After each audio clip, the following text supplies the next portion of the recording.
Bonjour,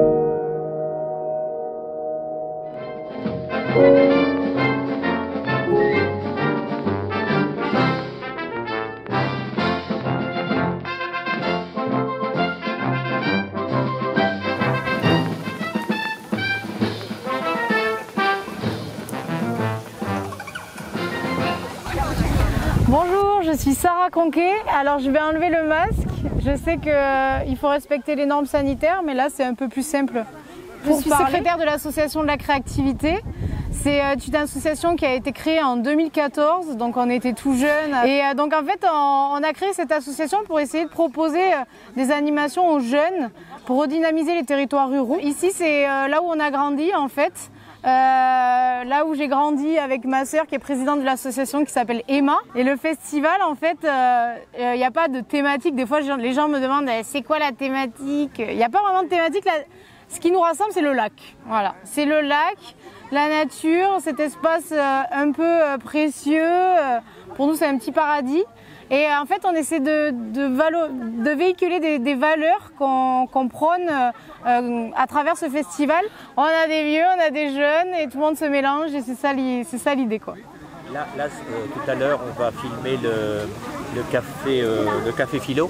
Ça vient dès l'origine, il y a eu ça, le café philo? Oui, alors vraiment le café philo, c'est quelque chose qu'on organise en fait depuis le début, même avant le Lacoustique Festival. Donc le Lacoustique, ça date depuis 4 ans, c'est la 4e édition. Et le café philo, en fait, il date depuis le début. Donc on a fait des cafés philo avec l'animateur Francis Cans, qui est philosophe et psychologue, au Bistronom à l'Albenc, pendant plusieurs années.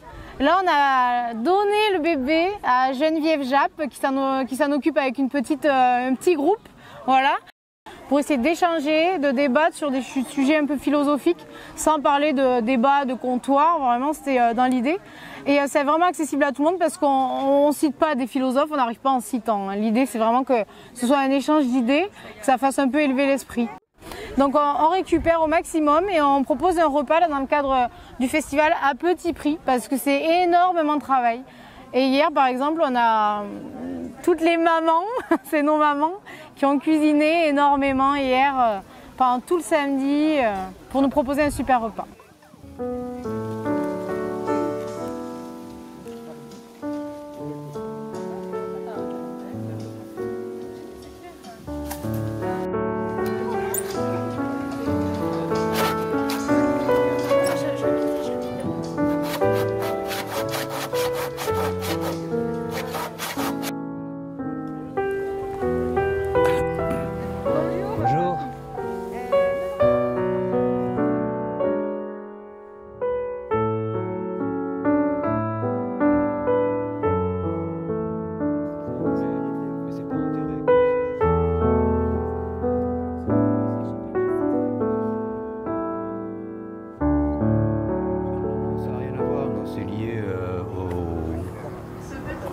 Aux événements sanitaires ou pseudo-sanitaires, j'en sais rien, mais enfin... Pourquoi sommes-nous vivants? C'est lié à ce qui se passe, quoi. La difficulté de se rassembler à plusieurs dans un local. Et peut-être que comme l'appétit vient en mangeant, des fois, peut-être qu'en parlant, ça fera venir les gens, hein. On ne sait jamais.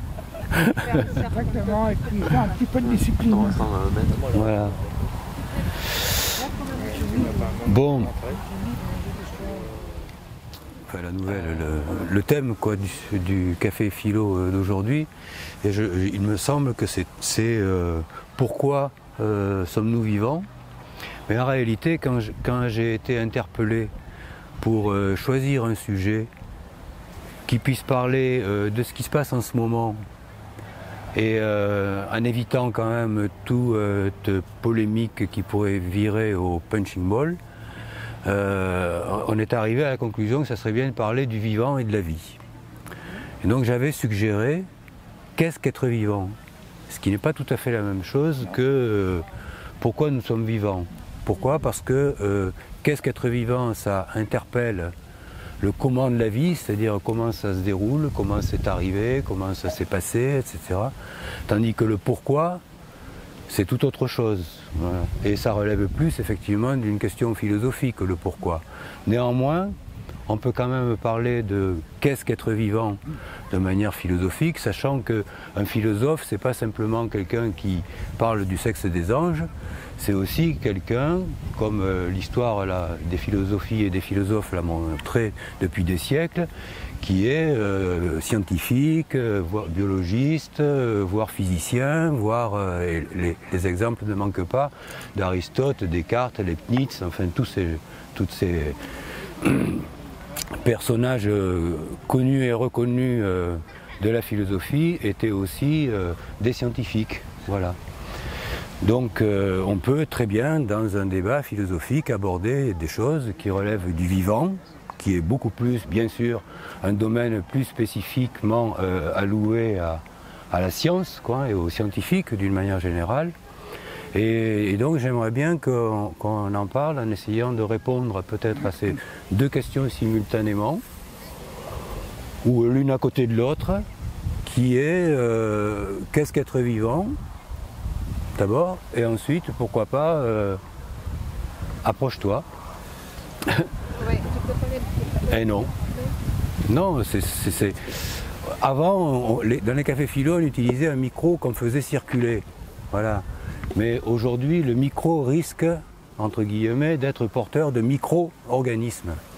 Donc on va se passer du micro, hein. Voilà. Mais ça tenait qu'à moi, il y en aurait un, voilà. Donc je vais essayer, mais ma voix, elle est ce qu'elle est. Donc de parler de qu'est-ce qu'être vivant, et ça va nous inviter à redéfinir un peu qu'est-ce que c'est que la vie, hein, voilà. Et puis pourquoi pas, si on veut aller plus avant, effectivement répondre à la question de pourquoi on est vivant, voilà.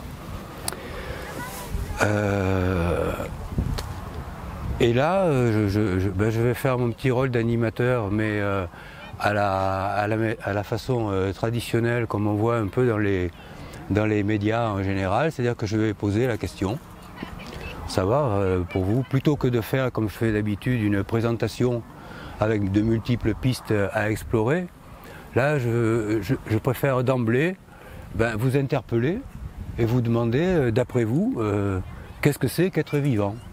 C'est-à-dire, est-ce que vous pouvez donner en quelques mots, quelques phrases, votre propre appréhension, votre propre compréhension de ce que c'est qu'être vivant? Sachant que là, dans le mot être vivant, il y a deux termes qui sont le terme être, le mot être, et le mot vivant.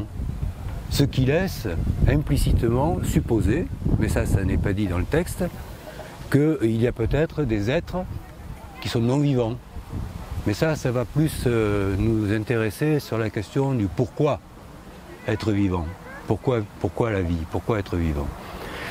Mais je préfère qu'on commence là tout de suite par qu'est-ce que c'est que la vie et qu'est-ce que c'est que le vivant. Voilà, si vous avez on peut faire un petit tour de piste comme ça pour voir, hein? On commence par là? Oui. Allez.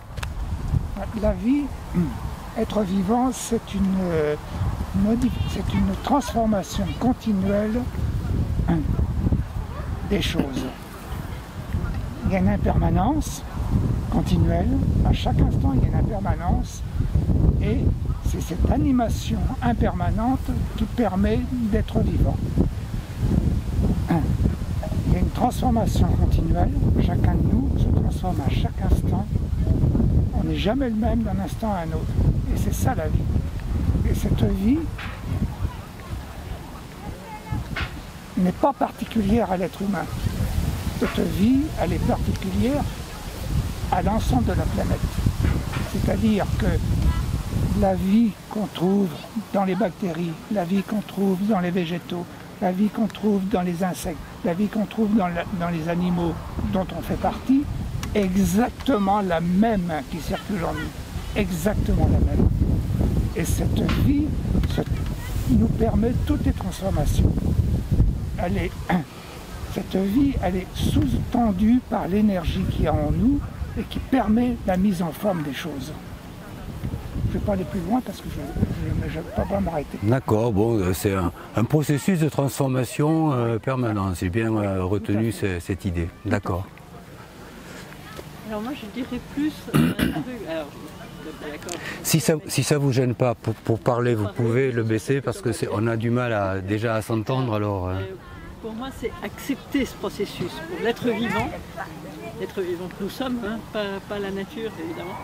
Mais j'en sais rien pour la nature, mais en tous les cas pour nous, c'est accepter ce processus et l'accompagner, c'est-à-dire en être totalement conscient et voilà. Parce que sinon, il y a des êtres vivants qui sont morts, c'est-à-dire qui se laissent porter, qui n'en font rien. Pour moi. D'accord. Et est-ce que ça permet de donner une sorte de définition de la vie? Enfin, bon, ce que j'ai entendu, c'est que ça s'adresse plus au genre humain, là, ce que tu viens d'exprimer, n'est-ce pas? D'accord. Donc ça ne répond pas à la question de qu'est-ce que le vivant? Le vivant. Non. Là, c'était plus proche de la réponse, de cette réponse-là, ouais, le vivant. D'accord. Toi, qu'est-ce que tu dirais sur qu'est-ce que c'est le vivant? La vie. J'avais déjà vu des choses à propos de ça et j'étais un peu confus, mais je pense que si je ne me trompe pas, les êtres vivants, en fait il y a une notion en physique qui est la notion d'entropie. C'est des systèmes qui créent de la désorganisation, du chaos. Et les êtres vivants, c'est des êtres qui génèrent de la négantropie, donc ils essayent d'organiser le chaos extérieur. Donc pour moi, tout être vivant, c'est un être qui fait de la négantropie, donc qui essaye d'organiser le chaos environnant. Et c'est pour ça que les animaux, par exemple, parce que les êtres humains, en fait, on est des animaux, on n'est pas autre chose. Donc tout être vivant, nous et les animaux, on essaie d'organiser le chaos extérieur en créant un abri pour s'abriter, en se nourrissant, on a besoin de se nourrir, donc on va aller chercher la nourriture.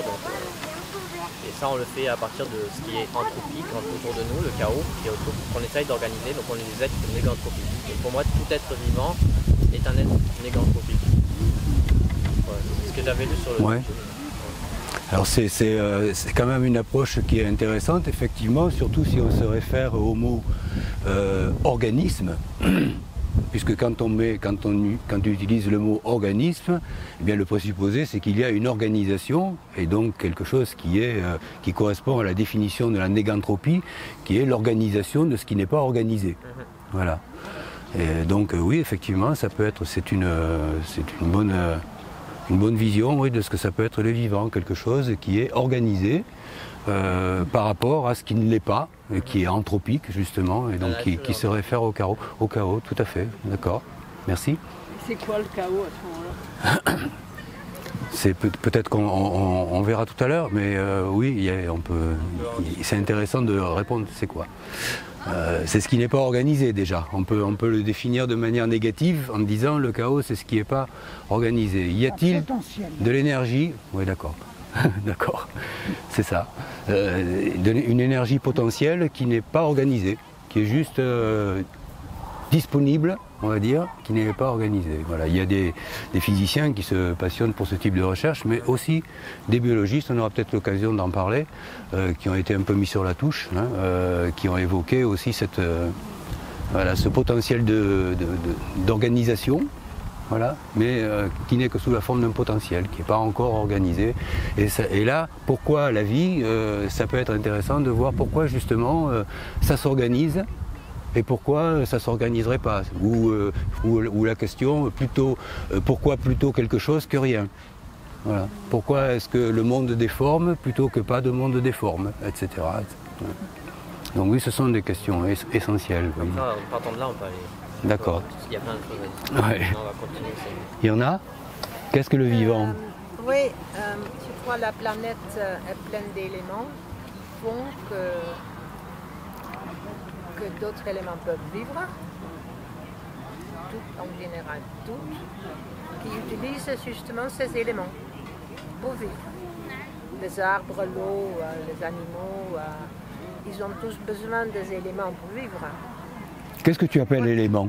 Les éléments, c'est l'air, la nourriture, l'eau.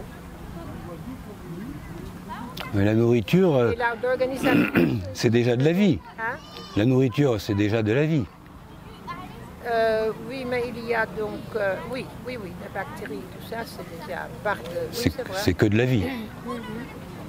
Mais les éléments sur la planète, c'est déjà tout qui vit. L'air, je ne sais pas comment dire, comment voir l'air. Et donc, c'est vivant, s'organise. Oui, j'aime bien qu'il a expliqué à sa façon l'organisation de tous ces éléments, ce que les arbres s'organisent, les fleurs s'organisent, l'eau va où ça c'est favorable d'y aller, etc. Et c'est nous, on peut peut-être être vivant, nous, l'homme, aller trop loin pour vouloir trop imposer ce qu'on pense de faire et de ne plus laisser la nature aller vraiment aller. D'accord.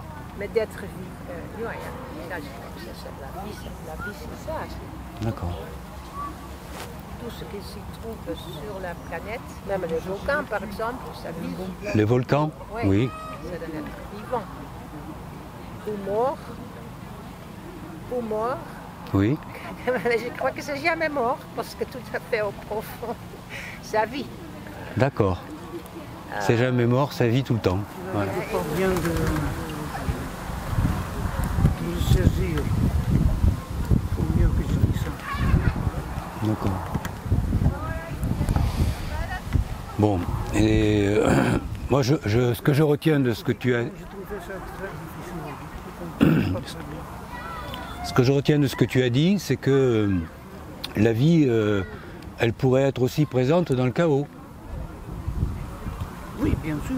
Ah, bon, d'accord, mais ça c'est quand même une idée intéressante aussi, parce qu'elle vient pas en controverse, mais peut-être en fond de discussion sur le fait que peut-être qu'il y a une possibilité qu'il y ait aussi du vivant dans le chaos, et que donc le vivant n'est pas défini que par l'organisation.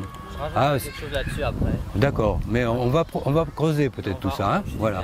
Hein, d'accord, donc c'est intéressant. Je voudrais ajouter qu'il peut y avoir aussi beaucoup d'organisations sans aucune vie. Donc c'est pour ça que moi, mettre vie et... Alors, vie et organisation, je pense qu'il y a un lien, hein, mais c'est pas de stricte égalité. La surface de la Lune, c'est extrêmement organisé aussi. Hein. Les atomes, comme ici, hein, ils sont très très bien organisés entre eux. Les électrons sont autour d'un noyau, c'est d'une organisation... impeccable. Impeccable, quoi. Et pourtant, dans nos critères en tout cas, on n'appelle pas ça la vie, la surface de la Lune.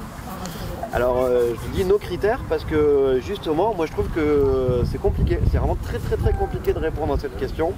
C'est un peu comme toutes les grandes catégories qui organisent notre façon de voir les choses. Ça a l'air évident comme ça, qu'est-ce qui est vivant, bah, c'est ce qui n'est pas mort, voilà, c'est facile. Puis en fait, si on le regarde vraiment en détail de près, on se rend compte que bah, c'est vachement plus compliqué que ça. C'est pour ça que moi aussi j'aurais eu du mal à répondre à la question d'abord qu'est-ce que c'est qu'être vivant. Je pense déjà, on pourrait dire que ça dépend de quoi on parle déjà. Parce que par exemple on dit que le soleil est vivant tant qu'il n'est pas éteint. Bon, c'est vrai que c'est un système qui fonctionne d'une certaine manière jusqu'à ce qu'il ne fonctionne plus et qu'il s'éteigne. Mais est-ce que c'est la vie? Est-ce qu'on peut appeler ça la vie? Donc ça veut dire que ça, pourquoi pas, mais à ce moment-là la vie elle est partout, elle est dans tout l'univers, parce que des soleils il y en a partout. Donc on est bien d'accord que le soleil ici c'est une des choses qui permettent la vie, mais il y a plein d'autres endroits où il existe aussi des soleils et pour autant il n'y a pas ce qu'on appelle de la vie. Du coup, est-ce qu'on peut dire que le soleil est en vie ou pas? Je sais pas, je pose la question. De la même façon, est-ce qu'on peut dire qu'une montagne est en vie? Elle vit, une montagne vit.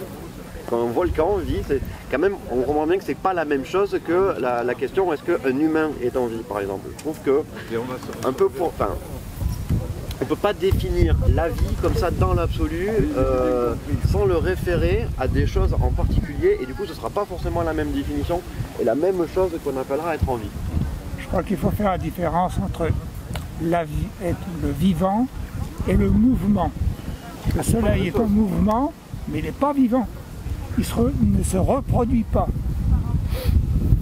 Dans le vivant, il y a aussi cette notion de se reproduire. Ah oui. Alors, si on parle d'organismes vivants, qu'ils soient végétaux, animaux, etc., oui, effectivement, reproduit. Bon, ceci dit, quelqu'un qui n'est pas fertile est pour autant vivant, donc je sais pas. Bon, bref. Mais en tout cas, là où je voulais aussi parler pour ce qui est de l'humanité, hein, par exemple, c'est quand même relativement simple. Hein, on se dit, voilà, c'est facile. Hein, un être humain, c'est ce qui est vivant, il n'est pas mort. En fait, même ça, c'est plus compliqué. Ça me semble plus compliqué que ça, parce que déjà, quand est-ce que ça commence la vie, en fait? Est-ce que ça commence à la naissance?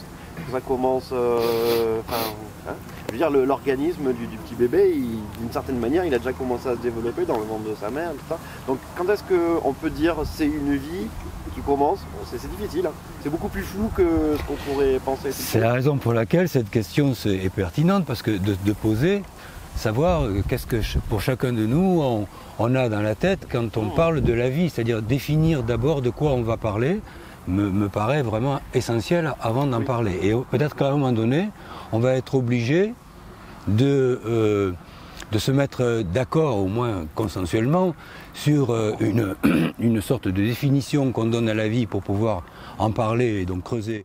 On est quand même aujourd'hui dans une science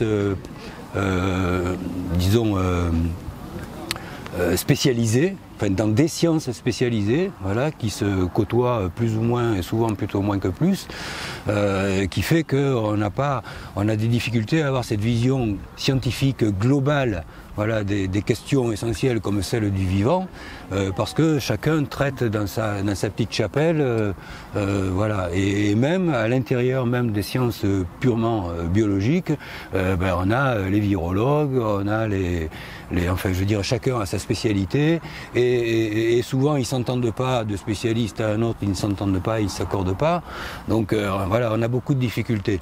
C'est vrai que la tentative justement du regard philosophique sur tout ça, c'est d'essayer de collégier, de rassembler un peu tous ces savoirs partialisés, voilà, et spécialisés en une connaissance plus globale, plus synthétique, on va dire, qui permet d'avoir une idée d'ensemble suffisamment éclairante, quoi. Et la question qui est posée aujourd'hui sur qu'est-ce que c'est que le vivant ou qu'est-ce qu'être vivant, c'est à ce niveau-là qu'il faut l'avoir. C'est-à-dire qu'on va être obligé, on est obligé, comme on le voit d'ailleurs, d'aller puiser un peu dans dans des sources diverses et variées, des spécialités qui s'intéressent à ce domaine-là. On veut bien t'entendre si tu as... Moi je dirais comme monsieur, le sujet est trop vaste. Le sujet est très vaste, oui c'est vrai. Ouais. Moi je dirais simplement, je poserais simplement la mort à la vie, mais bon, qu'est-ce que la vie, qu'est-ce que la mort? Je veux dire, moi je crois qu'à un niveau très personnel, je crois qu'on prend conscience de la vie quand elle est mise en danger, enfin, pour soi. Après, bon, le reste, j'avoue que... Oui.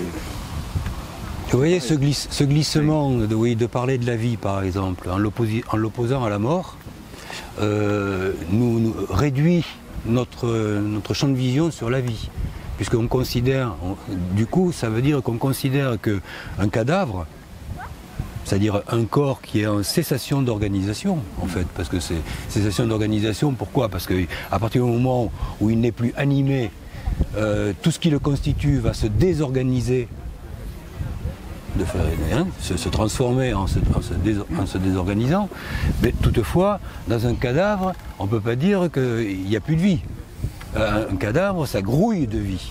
Voilà, parce que ça grouille c'est plein de cellules. D'abord, on sait que la vie continue, puisqu'on voit sur des phénomènes, ne serait-ce qu'apparents, les phénomènes apparents comme les cheveux qui continuent de pousser, les ongles qui continuent de s'allonger, donc qui montrent bien que la vie ne cesse pas à partir du moment où le corps n'est plus animé. Mais en même temps, il y a une multitude de transformations biochimiques qui s'effectuent dans ce cadavre, qui témoignent d'une activité vivante, de vie, d'une activité de vie. Et après, on nous parlera aussi de vie éternelle, c'est certain. Oui, mais là, on n'est plus dans le domaine du vivant, on est dans le domaine du fantasme philosophique. Oui. Voilà. c'est pas moi qui ai dit rien ne se perd dans la nature et tout se transforme. Voilà. C'est-à-dire que c'est comme si c'était, et c'est ce que tu as évoqué en disant que c'est une éternelle transformation. Ce qu'il faut pas Bon, oublier alors, aussi, c'est que chaque forme vivante est l'univers. Est L'univers. Chacun de nous en est un univers. On est dans nos compositions, ce sont des particules de l'univers qui sont en nous. Et comme il disait que, tu disais tout à l'heure que le soleil entraîne des choses d'apport. Mais oui, c'est ça. Nos atomes sont créés à partir du premier instant de l'univers. Ils sont en nous. Ces atomes-là, le poids de l'univers, il ne change pas. Et c'est là où on dit tout se transforme, rien ne se perd. Ouais. Le poids est le même. Oui, d'accord. Mais d'accord. On essaye de réduire un peu le champ de nos investigations. Si vous voulez bien. Oui, je sais bien que ça va être difficile. Je sais bien que c'est difficile. Avec l'apparition de l'eau. Avec l'apparition de l'eau. Ouais. Mais là, on pourrait aller un peu plus loin. C'est comment l'eau est apparue et de quoi l'eau est composée. L'eau est apparue parce que c'est H, l'eau, et oxygène, hydrogène et oxygène. C'est répandu dans tout l'univers, ça. D'accord. Mais pourquoi à un moment donné, il y a une couche atmosphérique qui fait que... Oui, mais c'est la cohésion... C'est quand même une succession d'événements aléatoires. C'est oui, pas... On ne sait pas ça. On ne sait pas si c'est aléatoire ou pas. Oui, on ne le sait pas. Ça, on ne le sait pas. Il y a eu des moments où il y a eu des cohésions qui se sont faites et qui ont produit certaines molécules qui ont permis de faire d'autres choses, et ainsi de suite. La constitution. Les physiciens ont essayé de mesurer la matière. Je pensais qu'avec l'apparition de l'eau, comme réaction chimique, hein, voilà, physique, l'apparition de l'eau, de l'élément eau, oui. Je pensais que c'était un bon point de départ, mais on peut aller plus loin.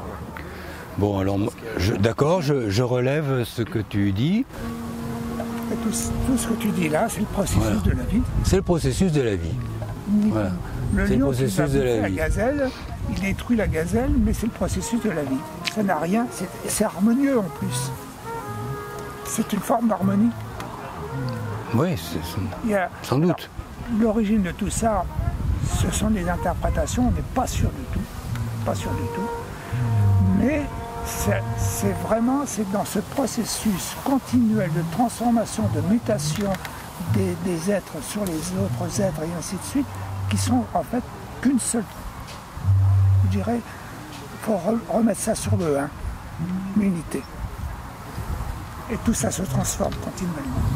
On a besoin des virus, on a besoin des microbes, on a besoin des arbres, on a besoin des végétaux, on a besoin des animaux, on a besoin des hommes, et tout ça se mélange. Et effectivement, on absorbe et on rejette. Mais c'est ça la vie. C'est ça la vie. Donc j'aime bien, j'entends ce que tu dis, parce que j'entends que finalement, tout dans la vie est absolument interconnecté. Alors à quoi bon vouloir nous interconnecter de manière artificielle avec des projets transhumanistes, ou enfin de manière artificielle, voilà, sachant que finalement l'interconnexion, c'est ce que la vie a inventé depuis le début, et que sans interconnexion constante et permanente entre tous les éléments qui constituent le vivant, il n'y aurait pas de vie. C'est différent. C'est des échanges d'informations qui sont... Vie, du pourquoi on est vivant. Alors ça, c'est une autre question. Pour moi, c'est une prise de conscience, déjà d'une conscience assez évoluée pour pouvoir poser cette question-là. Mais on ne peut pas y répondre. Pourquoi on est vivant? Oui. C'est un autre sujet Je pense philosophique. qu'il y a peut-être des êtres qui sont arrivés à l'éveil qui peuvent y répondre, mais il y en a très très peu. Il y a peut-être Jésus, Bouddha, qui peuvent répondre à ça. Moi, je ne peux pas répondre à ça. Je n'ai pas une conscience suffisamment évoluée pour pouvoir répondre à ça. Mais tu cherches quand même des réponses. Je cherche des réponses, après c'est un chemin. C'est un chemin. Mais peut-être que je ne le saurai jamais, même à ma mort. Ça revient à la première question qui se pose au départ, c'était être vivant, Oui. avec les deux items. Être vivant. Est-ce que être vivant sont amalgamés de manière confuse, ou est-ce que on pourrait dire être sous forme vivante, et pourquoi pas être aussi serait possible sous une autre forme que sous la forme de la vie. Hein? C'est intéressant comme question. Sous forme vivante. Oui, mais donc ça sous-entendrait qu'on pourrait être sous une autre forme que la forme de la vie.